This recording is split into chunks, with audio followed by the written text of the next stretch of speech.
আমরা আজকে গিয়েছিলাম একটা রেস্টুরেন্টে বুফে খেতে।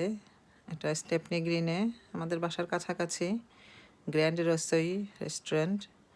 তো আমরা ওখানে ডিনার করেছি আর ড্রিঙ্ক নিয়েছি দুইটা, একটা হচ্ছে মিল্ক শেক আর একটা এমনি ম্যাঙ্গো ড্রিঙ্ক।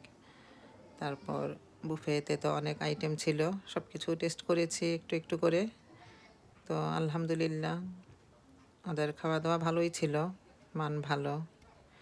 আর সবচেয়ে বড় ব্যাপার হচ্ছে ফ্যামিলি সবাই মিলে একসাথে কোথাও যাওয়া, খাওয়া, এই সুন্দর একটা টাইম স্পেন্ড করা। আমরা গিয়েছিলাম আমার ছেলের বার্থডে উপলক্ষে, ওর বার্থডে ছিল, এই জন্য দিনটাকে সেলিব্রেট করার জন্য ফ্যামিলি সবাই মিলে বাইরে গিয়েছি। আমার ছেলে আসলে লাইক করে না যে বাসায় কেক এনে কাটা, বন্ধুদের সাথে এনজয় করা। ও ফ্যামিলির সাথে টাইম স্পেন্ড করতে খুব বেশি পছন্দ করে। ও অফার করেছে যে চলো আমরা বাহিরে কোথাও যাই খেতে। ওকে খুশি করার জন্যই আমরা গিয়েছি। তো আলহামদুলিল্লাহ, আলহামদুলিল্লাহ।